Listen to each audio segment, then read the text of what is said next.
ദൈവനാമം മഹത്വപ്പെടുമാറാകട്ടെ. ഇന്ന് എന്നെ ശ്രവിക്കുന്ന എൻ്റെ എല്ലാ പ്രിയപ്പെട്ടവർക്കും നമ്മെ ചേർത്തുകൊള്ളുവാനായി വേഗം വരുന്ന കർത്താവായ യേശുക്രിസ്തുവിൻ്റെ നാമത്തിൽ സ്നേഹവന്ദനം. ഈ ദിവസങ്ങളിൽ നാം ദൈവത്തിൻ്റെ വചനത്തിലുള്ള ഒരു പ്രധാനപ്പെട്ട സത്യത്തെക്കുറിച്ച് പഠിക്കുകയായിരുന്നല്ലോ. വിതയ്ക്കുന്നത് കൊയ്യും എന്നുള്ളത്. ഗലാത്യ ലേഖനത്തിലുണ്ട്, വഞ്ചിക്കപ്പെടാതിരിപ്പിൻ, മനുഷ്യൻ വിതയ്ക്കുന്നത് തന്നെ കൊയ്യും. അപ്പോൾ ഈ ലോകത്തിൽ നാം വിതയ്ക്കുന്നത് കൊയ്യും എന്നുള്ളത് നാം കണ്ടു. അത് മാത്രമല്ല, 2 സൈസ് വിത്തുകളെക്കുറിച്ചുണ്ട്. ഒന്ന് ജഡത്തിൻ്റെ വിത്ത്, ആത്മാവിൻ്റെ വിത്ത്. ജഡത്തിൻ്റെ വിത്തിനെക്കുറിച്ചാണ് നാം ഈ ദിവസങ്ങളിൽ ചിന്തിച്ചുകൊണ്ടിരിക്കുന്നത്. നാം ജഡത്തിൻ്റെ വിത്ത് കൊയ്താൽ എന്തു സംഭവിക്കും എന്നുള്ളതാണ് നാം ചിന്തിച്ചുകൊണ്ടിരിക്കുന്നത്. ഇന്ന് നമ്മൾക്ക് ഒരു ജഡത്തിൻ്റെ വിത്തിനെക്കുറിച്ച് നമ്മൾക്ക് പഠിക്കാം. അതിനായിട്ട് നമുക്ക് മർക്കോസ് എഴുതിയ സുവിശേഷം 7-ാം അധ്യായത്തിൻ്റെ 20 മുതലുള്ള വാക്യങ്ങൾ വായിക്കാം. മർക്കോസ് 7:20 മുതലുള്ള വാക്യങ്ങൾ. മനുഷ്യരിൽ നിന്ന് പുറപ്പെടുന്ന അത്രേ മനുഷ്യനെ അശുദ്ധനാക്കുന്നത്. അകത്തു നിന്ന് മനുഷ്യരുടെ ഹൃദയത്തിൽ നിന്ന് തന്നെ ദുർചിന്ത, വ്യഭിചാരം, പരസംഗം, കുലപാതകം, മോഷണം, അത്യാഗ്രഹം, ദുഷ്ടത, ചതി, ദുഷ്കർമ്മം, വിടക്ക് കണ്ണ്, ദൂഷണം, അഹങ്കാരം, മൂഢത എന്നിവ പുറപ്പെടുന്നു. ഇവിടെ പറയുന്നുണ്ട്, മനുഷ്യൻ്റെ ഹൃദയത്തിൽ നിന്ന് പുറപ്പെടുന്നതായിട്ടുള്ള കാര്യങ്ങളാണ് ഇവിടെ പറയുന്നത്. ഇതാണ് ഈ ലോകത്തിലുള്ള വിത്ത്. നമുക്ക് ജഡത്തിൻ്റെ വിത്തുകളാണിത്. നമ്മുടെ ജഡശരീരത്തിൽ നിന്ന് പുറപ്പെടുന്നതാണ്.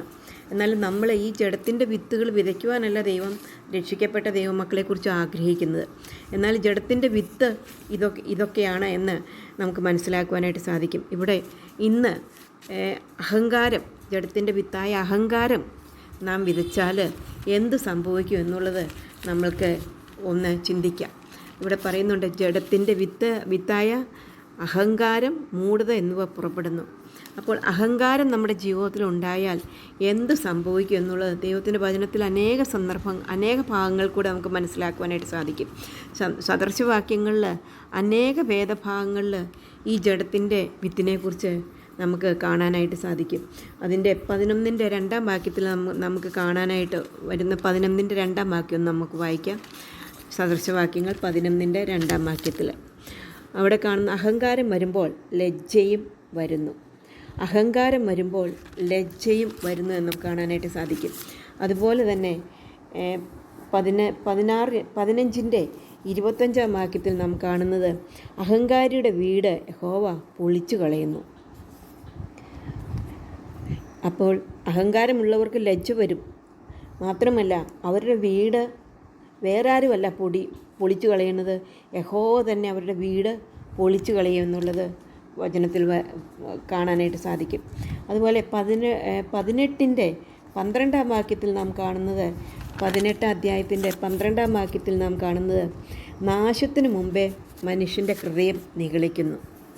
അപ്പോൾ നാശത്തിന് മുന്നോടിയാണ് മനുഷ്യൻ്റെ ഹൃദയം നിഗളിക്കുന്നതെന്ന് 16-ാം അധ്യായത്തിൻ്റെ 18-ാം വാക്യത്തിൽ നാം കാണുന്നത്, നാശത്തിന് മുമ്പേ ഗർവം, വീഴ്ചയ്ക്ക് മുമ്പേ ഉന്നത ഭാവം.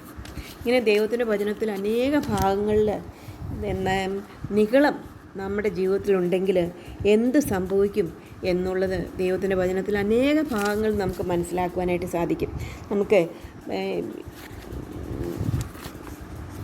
യാക്കോബ് എഴുതിയ ലേഖനം അതിൻ്റെ 4-ാം അധ്യായത്തിൻ്റെ 6-ാം വാക്യത്തിൽ നാം കാണുന്നു. 4-ാം അധ്യായത്തിൻ്റെ 6-ാം വാക്യത്തിൽ നാം കാണുന്നത്, ദൈവം നിഗളികളോട് എതിർത്ത് നിൽക്കുന്നു, താഴ്മയുള്ളവർക്കോ കൃപ നൽകുകയും ചെയ്യുന്നു എന്ന് പറഞ്ഞിരിക്കുന്നു. അപ്പോൾ നിഗളം അത് നമ്മുടെ ഹൃദയത്തിൽ നിന്ന് പുറപ്പെടുന്ന ഒരു വിത്താണ്. അത് വലിയ പാപമാണ് എന്നുള്ളത് നമുക്ക് ദൈവത്തിൻ്റെ അനേക ഭാഗങ്ങൾ വായിച്ചപ്പോൾ നമുക്ക് മനസ്സിലാക്കുവാനായിട്ട് സാധിച്ചു. ഈ വിത്ത് വിതച്ച ഒരു രാജാവിനെക്കുറിച്ച് നമ്മൾക്കൊന്ന് ചിന്തിക്കാം. അത് മറ്റാരുമല്ല, ദാനിയേൽ പ്രവചനം 6-ാം അധ്യായത്തിൽ പറയുന്ന നെബൂഖദ്നേസർ രാജാവാണ്. നെബൂഖദ്നേസർ വളരെ നല്ലൊരു രാജാവാണ്. മാത്രമല്ല, അദ്ദേഹത്തിൻ്റെ ആധിപത്യം അനേക രാഷ്ട്രങ്ങളുടെ എംപററായിട്ട് ഉള്ള ഒരു വ്യക്തിയാണ്. എന്നാൽ അദ്ദേഹത്തിൻ്റെ ജീവിതത്തിലും വലുതായി രാജാവാണ് അല്ലെങ്കിൽ എല്ലാം ഉണ്ട്, എന്നാലും നമ്മുടെ ജീവിതത്തിൽ അഹംഭാവം പാടില്ല എന്നുള്ളതിനും കൂടെ ഒരു ഉദാഹരണമാണ് നെബൂഖദ്നേസർ രാജാവിൻ്റെ ജീവിതം. ബാബേലിൽ അദ്ദേഹം രാജമന്ദിരത്തിൽ കൂടെ ഉലാവിക്കൊണ്ടിരുന്നപ്പോൾ അദ്ദേഹം വിചാരിച്ചു, ഇത് ഞാൻ എൻ്റെ ധനമഹാത്മ്യത്താൽ എൻ്റെ പ്രതാപ മഹത്വത്തിനായിട്ട് രാജധാനിയായി പണിത മഹദിയാം ബാബേൽ അല്ലയോ എന്ന് രാജാവ് പറഞ്ഞു. അപ്പോൾ രാജാവ് ദൈവത്തെ അങ്ങ് മറന്നിട്ട് അവൻ ഉണ്ടാക്കിയതല്ല അവൻ്റേതാണ്, അവൻ്റെ കഴിവുകൊണ്ടാണ്. കാരണം മനുഷ്യന് എന്തെങ്കിലും ഉണ്ടെങ്കിൽ അത് ദൈവം തന്നതാണ്, ദൈവത്താൽ നടക്കുന്നതാണ്.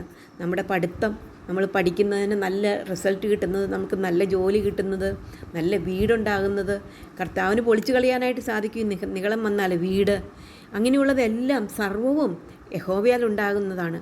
അപ്പോൾ ഈ ബാബേൽ രാജാവ് നോക്കിയപ്പോൾ ഇത്രയും വലിയ രാഷ്ട്രത്തിൻ്റെ അന്ന് ലോകത്തിൻ്റെ ഉള്ള അനേക രാഷ്ട്രങ്ങളുടെ അധിപതിയായിട്ട് വഴുന്ന അദ്ദേഹം പറയുകയാണ്, ഇതെല്ലാം ഞാൻ എൻ്റെ പ്രതാപമുഹൂർത്തത്തിനായിട്ട് എനിക്കായി ഉണ്ടാക്കിയതാണെന്ന്. ആ വാക്ക് രാജാവിൻ്റെ വായിൽ നിന്ന് വീണപ്പോൾ തന്നെ സ്വർഗത്തിൽ നിന്നൊരു ശബ്ദമുണ്ടായെന്നാണ് നമുക്ക് കേൾക്കുന്നത്. ദൈവം പറയുകയാണ്, നെബൂഖദ്നേസർ രാജാവേ, നിന്നോടിത് കൽപ്പിക്കുന്നു, രാജ്യത്വം നിന്നെ വിട്ട് നീങ്ങിയിരിക്കുന്നു. നമ്മൾ കണ്ടു, യഹോവ വീട് പൊളിച്ചു കളയുന്നു. അധംപതനത്തിനുള്ള വഴിയാണ് നിഹളം. ഇവിടെ അത് നമുക്ക് കാണാനായിട്ട് സാധിക്കും. നിന്നെ മനുഷ്യരുടെ ഇടയിൽ നിന്ന് നീക്കിക്കളയും, നിൻ്റെ പാർപ്പ് കാട്ടിലെ മൃഗങ്ങളോട് കൂടി ആയിരിക്കും. നിന്നെ കാളയെപ്പോലെ പുല്ല് തീറ്റും. അത്യുന്നതനായവൻ മനുഷ്യൻ്റെ രാജ്യത്വത്തിന്മേൽ വാഴുകയും അതിനെ തനിക്ക് ബോധിച്ചവന് കൊടുക്കുകയും ചെയ്യുന്നുവെന്ന് നീ അറിയുന്നത് വരെ നിനക്ക് 7 കാലം കഴിയും. ഉടനെ തന്നെ ആ വാക്ക് നെബൂഖദ്നേസറിനെ നിവൃത്തിയായി. അവൻ മനുഷ്യരുടെ ഇടയിൽ നിന്ന് രാജാസനത്തിൽ നീക്കപ്പെട്ടു, മനുഷ്യരുടെ ഇടയിൽ നീക്കപ്പെട്ടു. അവൻ്റെ രോമം കഴുകൻ്റെ തൂവൽ പോലെയും അവൻ്റെ നഖം പക്ഷിയുടെ നഖം പോലെയും വളരുന്നത് വരെ അവൻ കാളെ എന്ന പോലെ പുല്ല് തിന്നുകയും അവൻ്റെ ദേഹം ആകാശത്തിലെ മഞ്ഞുകൊണ്ട് നനയുകയും ചെയ്യുന്നു. ഇന്ന് അദ്ദേഹം ഒരു രാജാവല്ല, ഒരു രാഷ്ട്രപതിയല്ല, അവൻ രാജധാനിയിലുമല്ല ജീവിക്കുന്നത്. അങ്ങനെ കുറച്ച് കഴിഞ്ഞപ്പോൾ അവന് മനസ്സിലായി, അവനെക്കൊണ്ട് ഒന്നും സാധിക്കത്തില്ല, ദൈവത്താലല്ലാതെ ഒന്നും സാധിക്കില്ല. നികളം എന്തെങ്കിലും നമുക്ക് ചെയ്യാൻ സാധിക്കുന്നുണ്ടെങ്കിൽ, നാം ഒരു മെസ്സേജ് പറയുന്നുണ്ടെങ്കിൽ, നമുക്ക് പ്രാർത്ഥിക്കാൻ സാധിക്കുന്നുണ്ടെങ്കിൽ, നാം യോഗത്തിന് പോകാൻ ഒക്കുന്നുണ്ടെങ്കിൽ, ഇത് എന്ത് തന്നെയായാലും നമ്മൾക്ക് ദൈവത്തിനായി കൊടുപ്പാൻ സാധിക്കുന്നുണ്ടെങ്കിൽ, ദൈവത്തിനായി പ്രവർത്തിക്കുവാൻ സാധിക്കുന്നുണ്ടെങ്കിൽ, ഇതെല്ലാം സഹോദരിമാരെ നമ്മുടെ കഴിവുകൊണ്ടല്ല, കർത്താവിൻ്റെ കൃപയാൽ മാത്രമാണ് എന്നുള്ളത് നാം ഓരോ ദിവസവും മനസ്സിലാക്കണം. അല്ലെങ്കിൽ നെബൂഖദ്നേസർ രാജാവിന് പറ്റിയതുപോലെ നമ്മളുടെ കയ്യിൽ നിന്നും എല്ലാം നഷ്ടപ്പെടുവാനായിട്ട് ഇടയായിട്ട് തീരും. അത് കഴിഞ്ഞിട്ട് നെബൂഖദ്നേസർ രാജാവിന് മനസ്സിലായി, എൻ്റെ കഴിവുകൊണ്ടല്ല, ദൈവത്തിൻ്റെ കൃപയാലാണ്. അപ്പോൾ അത് കഴിഞ്ഞതിന് ശേഷം നെബൂഖദ്നേസർ രാജാവ് എന്ത് ചെയ്തു? അവൻ സ്വർഗത്തിലേക്ക് കണ്ണുയർത്തി. അപ്പോൾ എൻ്റെ ബുദ്ധിയും എനിക്ക് മടങ്ങി വന്നു. രാജാവ് പറയുകയാണ്, എപ്പോൾ കർത്താവിലേക്ക് നോക്കിയോ അപ്പോൾ നമ്മുടെ ജീവിതത്തിൽ അങ്ങനെ നിഗളം വന്നിട്ടുണ്ടെങ്കിൽ ആ നിഗളം വിട്ടിട്ട് നമ്മുടെ കർത്താവിലേക്ക് മുമ്പാകെ താഴുവാനായിട്ട് ദൈവം നമ്മളെ സഹായിക്കട്ടെ. അത് കഴിഞ്ഞിട്ട് അടുത്ത സ്റ്റെപ്പ് അവൻ ചെയ്തു. ഞാൻ അത്യുന്നതനായവനെ വാഴ്ത്തി എന്നേക്കും ജീവിച്ചിരിക്കുന്നവനെ സ്മരിച്ച് ബഹുമാനിക്കുകയും ചെയ്തു. അവൻ്റെ ആധിപത്യം എന്നേക്കുമുള്ളത്, ആധിപത്യം അവൻ്റെ രാജ്യത്വം തലമുറയായിട്ടുള്ളതാണ്. അതെ, ദൈവത്തിന് മാത്രമേ സകലം സാധ്യമായുള്ളൂ എന്ന് നെബൂഖദ്നേസർ രാജാവിന് മനസ്സിലാക്കി. ആ നേരത്ത് തന്നെ അവൻ്റെ ബുദ്ധി മടങ്ങി വന്നു. മാത്രമല്ല, എൻ്റെ രാജ്യത്വത്തിൻ്റെ മഹത്വത്തിനായി എൻ്റെ മഹിമയും മുഖപ്രകാശവും മടങ്ങി വന്നു. എൻ്റെ മന്ത്രിമാരും മഹത്തുക്കളും എന്നെ അന്വേഷിച്ചു. ഞാൻ എൻ്റെ രാജ്യത്വത്തിൽ യഥാസ്ഥാനപ്പെട്ടു. ശ്രേഷ്ഠ മഹത്വം എനിക്ക് അധികമായി സിദ്ധിച്ചു. പണ്ടത്തേക്കാൾ ദൈവത്തെ അറിയുന്ന ഒരു വ്യക്തിയായിട്ട് അവൻ തീർന്നു എന്നുള്ളത് പിന്നെയുള്ള വാക്യത്തിൽ നിന്ന് മനസ്സിലാക്കുവാനായിട്ട് സാധിക്കും. നെബൂഖദ്നേസർ എന്ന ഞാൻ സ്വർഗസ്നായ രാജാവിനെ സ്തുതിച്ച് പുകഴ്ത്തി ബഹുമാനിക്കുന്നു.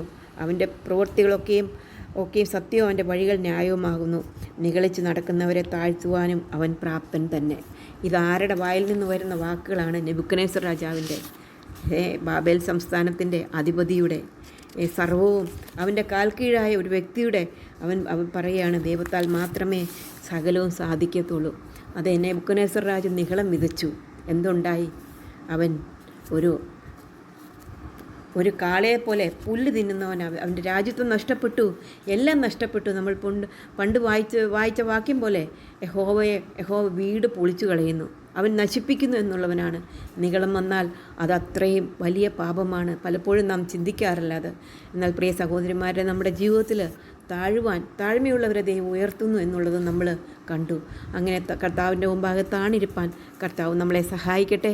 വരുന്ന ദിവസങ്ങളിൽ ഓരോ ദിവസവും സാത്താൻ നമ്മളെ നിഗളിക്കുവാനുള്ള ചാൻസ് തരുമ്പോൾ നാം നിഗളിക്കാത്തവരായിട്ട് കർത്താവിൻ്റെ ആത്മാവിന് കീഴ്പ്പെട്ടുകൊണ്ട് നിഗളമില്ലാത്തവരായിട്ട് താഴ്മ വിതയ്ക്കുവാനായിട്ട് ദൈവം നമ്മളെ സഹായിക്കട്ടെ. അവൻ്റെ വലിയ നാമം മഹത്വപ്പെടുമാറാകട്ടെ.